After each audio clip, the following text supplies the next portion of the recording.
Start.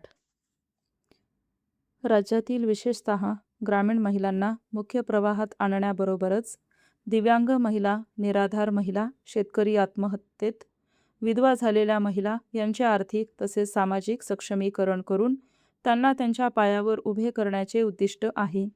ग्रामीण भागातील स्त्रियांना उदरनिर्वाह करण्यासाठी रोजगारांच्या संधी निर्माण करण्यासाठी शासन सर्वतोपरी प्रयत्न करत आहे. महिला व बालविकास विभागाच्या माध्यमातून महिलांचे जीवनमान उंचावून त्यांना सामाजिक व आर्थिक सक्षमता देण्याकडे वाटचाल सुरू आहे. परिच्छेद. महाराष्ट्राला सामाजिक सुधारणांचा, विशेषतः महिला आणि मुलींच्या उत्थानाचा मोठा इतिहास आहे. सामाजिक, आर्थिक आणि राजकीय विकासात महिलांची भूमिका आणि सहभाग वाढवण्यासाठी मोठ्या प्रमाणात प्रयत्न होत आहेत.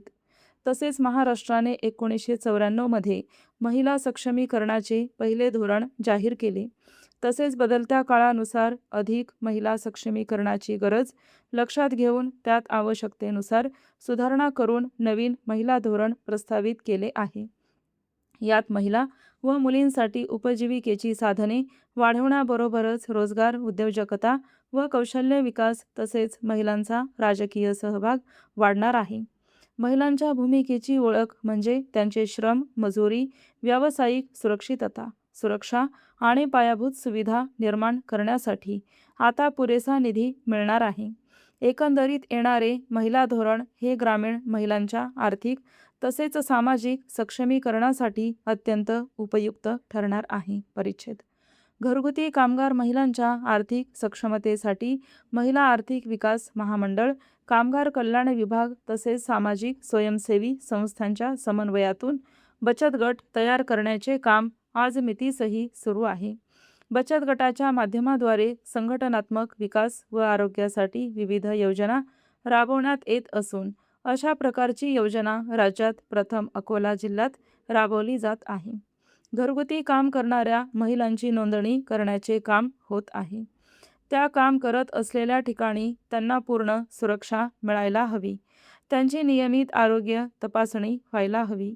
स्त्रियांना त्वचेचे किंवा अन्य कर्करोगाच्या समस्या भेडसावत असल्याचे निदर्शनास आल्याबरोबर त्यांची तपासणी वारंवार व्हायला पाहिजे. महिला आरोग्यदायी तर घर सुखमयी असते. स्त्रियांनी स्वबळावर आर्थिक उन्नती साधावी यासाठी ज्या स्त्रियांना शिलाईची आवड आहे त्यांच्याकरिता स्वतः पुढाकार घेऊन शिलाई मशीन केंद्र उभारून त्यांना औद्योगिक बनावटीच्या शिलाई मशीनवर प्रशिक्षण देण्याचे काम सुरू आहे. यातून महिलांना रोजगारही मिळाला आणि त्यांचे सक्षमीकरण होण्यास खूप मदत मिळत आहे. कामगार महिलांना या कामी काही आर्थिक सहाय्याकरिता कर्ज सहज उपलब्ध व्हावे, त्यांच्या मुलींना चांगले शिक्षण मिळावे यासाठी शासनाचा पुढाकार आहे. परिच्छेद. राज्यातील दिव्यांग व्यक्तींना न्याय्य हक्क मिळालाच पाहिजे, त्याचे आर्थिक कल्याण व्हावे आणि त्यांनी रोजगारातून स्वतः सक्षम व्हावे असे माझे ठाम मत आहे. या दृष्टीने सर्वसमावेशक कृती आराखडा तयार करण्यात आला असून प्राथमिक आरोग्य केंद्रावर दिव्यांगांकरिता सर्व सुविधा देण्यात येत आहेत. राज्यातील प्रत्येक जिल्ह्यात एक दिव्यांग कल्याण भवन सुरू करण्याचा मानस आहे. प्रत्येक दिव्यांग व्यक्ती ही कमावती असलीच पाहिजे. यासाठी त्याच्या शारीरिक मर्यादा लक्षात घेऊन त्यांना फिरते केंद्र देण्यात आले आहे. यासाठी त्यांना आर्थिक सहकार्याबरोबर प्रशिक्षण देण्यात येत आहे. अकोला येथे दिव्यांगांना स्वयंचलित सायकलचे वाटप करण्यात आले. स्टॉप.